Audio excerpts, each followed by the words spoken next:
நம்ம சிஎஸ்கே வீரரான Spencer Johnson injury காரணமாக சிஎஸ்கேல வந்து லேண்ட் ஆகுறதுல ஒரு மிகப்பெரிய டிலே. இந்த டிலே காரணமாக நம்ம சிஎஸ்கே வேறு யாரையாவது ஒப்பந்தம் பண்ண முடியுமா? அதுக்கான வாய்ப்புகள் எவ்வளோ இருக்குது? நம்ம சிஎஸ்கே வேற ஒரு வீரரை வந்து ஒப்பந்தம் பண்ணணும் அப்படின்னா என்ன சம்பவம் நடக்கணும்? இதை பற்றின ஒரு ஃபுல் டீட்டெயிலை பற்றியும், டெல்லிக்கு எதிரான மேட்ச்லாம் நம்ம அகில் கோஷனுக்கு இப்போ ஆடு 11 வாய்ப்பு வந்து கிடைக்க போகுது. அதுக்கான ப்ராசஸை இப்போ வந்து ஸ்டார்ட் பண்ணியிருக்காங்க நம்ம சிஎஸ்கே பயிற்சி ஆட்டத்தில். இது மட்டும் இல்லை, நம்ம ஃப்ளமிங் எக்கச்சக்கமான பிளானையும் விட்டு வந்து கொடுத்துருக்காரு. அகில் கோஷனுக்கு என்ன காரணமாக வந்து வாய்ப்பை கொடுத்துருக்காங்க, இப்போதைக்கு அவர் உள்ளே வந்தால் என்னென்ன பண்ண முடியும் அப்படிங்கிறது இந்த வீடியோவில் பார்த்துடலாம். அதுக்கு முன்னாடி சேனலுக்கு புதுசாக இருந்தீங்கன்னா சப்ஸ்கிரைப் பண்ணிக்காங்க. இந்த வீடியோக்கு ஒரு லைக் கொடுக்கலாம்னா லைக்கை கொடுத்துரு. ஃபஸ்ட்டு நம்ம அகில் கோஷனை பார்த்துருவோம். இன்ஜுரி காரணமாக ஆடு 11 வாய்ப்பு வந்து கிடைக்கல அப்படின்னு நியூஸ் வந்து போயிட்டு இருந்து. பட் இப்போ ரீசெண்டாக டெல்லிக்கு எதிரான மேட்ச்சில் இவருக்கு ஆடு 11 வாய்ப்பு வந்து கன்ஃபார்மாக கிடைக்க போகுது. இதுக்கான காரணம் சிஎஸ்கே நேற்று நடத்தின பயிற்சி ஆட்டத்தில் ஃபுல் டைமில் வந்து பயிற்சியில் ஈடுபட்டிருக்காரு.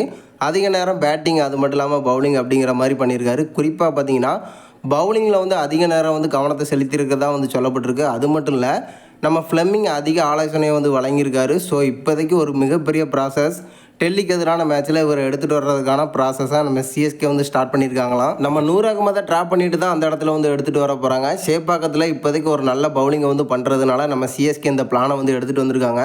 ஸோ கன்ஃபார்மாக பார்த்தீங்கன்னா டிசிக்கு எதிரான மேட்ச்சில் நம்ம அகில் கோஷன் விளையாடுறதுக்கான அதிக வாய்ப்புகள் இருக்குது. அப்படி வந்தால் பேட்டிங், அது மட்டும் இல்லாமல் பவுலிங், ஃபீல்டிங் அப்படின்னு எல்லாத்துலேயுமே வந்து சம்பவம் பண்ண முடியும்.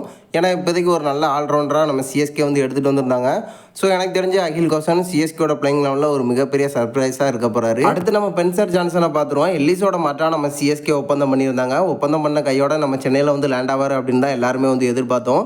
இன்ஜுரி காரணமாக பார்த்தீங்கன்னா இப்போ ஃபஸ்ட் ஹாப்பை வந்து மிஸ் பண்ண போகிறாரு. ஸோ இதை நம்ம சிஎஸ்கே வந்து கன்ஃபார்மான அப்டேட்டாக வந்து கொடுத்துருந்தாங்க. ஸோ இன்ஜுரி காரணமாக நம்ம சிஎஸ்கே வேறு யாரையாவது ஒப்பந்தம் பண்ண முடியுமா அப்படின்னு கேட்டிங்கன்னா அதுக்கான வாய்ப்புகள் ரொம்பவே இருக்குது. பார்ட்மன் போல் பவுலர்ஸை வந்து சிஎஸ்கே எடுத்துகிட்டு வரணும் அப்படின்னு தான் நம்ம கூட நினச்சிட்ருக்கோம். ஸோ அதுக்கான சான்ஸாக இருக்குதா அப்படின்னு கேட்டிங்கன்னா அதிகமாகவே இருக்குது. ஸோ இப்போதைக்கு நம்ம ஸ்பென்சர் ஜான்சன் இன்ஜுரியில் தான் வந்து சிக்கி தவிச்சிட்ருக்காரு. பட் இது நம்ம சிஎஸ்கேக்கு ஒப்பந்தம் பண்ணும்போது தெரியல. அதுக்கப்புறம் தான் இதை பற்றின அப்டேட் வந்து கிடச்சிருக்கு. அப்போ கூட நம்ம சிஎஸ்கே சொல்லியிருக்காங்க, ஃபஸ்ட் ஹாப்பை மிஸ் பண்ணாலும் பரவாயில்ல, நீங்கள் கன்ஃபார்மாக வந்து ஜாயின் ஆயிருங்க அப்படிங்கிற மாதிரி அப்டேட்டை தான் வந்து கொடுத்துருக்காங்க. ஸோ அவரும் பார்த்தீங்கன்னா ஓகே அப்படிங்கிற மாதிரி தான் வந்து சொல்லியிருக்காரு. பட் இப்போ பார்த்தீங்கன்னா ஃபஸ்ட் ஹாப் வந்து முடியதுக்குன்னு ஒரு 4 மேட்ச் இருக்குது. நம்ம சிஎஸ்கேவின் பவுலிங் இப்போ வந்து சரியாக போகலை. இந்த நேரத்தில் முக்கியமான பவுலருக்காக சிஎஸ்கே வந்து வெயிட் பண்ணிகிட்டு இருக்காங்க. ஸோ இந்த நேரத்தில் சிஎஸ்கே வேறு யாரையாவது ஒப்பந்தம் பண்ண முடியுமா அப்படின்னு கேட்டிங்கன்னா கன்ஃபார்மாக வந்து சொல்லுவேன். பட் நம்ம ஸ்பென்சர் ஜான்சன் ஒரு சம்பவத்தை பண்ணணும். இன்ஜுரி காரணமாக ரூல்ட் அவுட் ஆகணும். இது நடந்தால் மட்டும்தான் நம்ம சிஎஸ்கே வேறு யாரையாவது வந்து எடுத்துகிட்டு வர முடியும். அதுக்கான வாய்ப்புகள் ரொம்ப கம்மி தான். ஃபஸ்ட் ஹாப்க்கு அப்புறம் தான் நம்ம சென்னையில் வந்து லேண்ட் ஆக போகிறாரு. ஸோ அதுக்கப்புறமா இவர் ரூல்ட் அவுட் ஆனாலும் அதில் எந்த ஒரு பிரயோஜனமும் வந்து இருக்க போகிறதில்ல. ஏன்னா ஃபஸ்ட் ஹாப்பே வந்து முடிஞ்சிருச்சு அப்படின்னா பாதி மேட்ச் முடிஞ்ச கணக்கு தான். ஸோ எனக்கு தெரிஞ்சு அதுக்கு முன்னாடியே ஒரு ரூல்ட் அவுட் ஆகுறாரு அப்படின்னா நம்ம சிஎஸ்கே வேறு யாரையாவது எடுத்துகிட்டு வரலாம். அப்படி எடுத்துகிட்டு வரணும் அப்படின்னா பார்ட்மனை எடுத்துகிட்டு வந்தால் டெத் ஓவரில் ஒரு சம்பவம் பண்ணலாம் அப்படின்னு நான் நினைக்கிறேன்.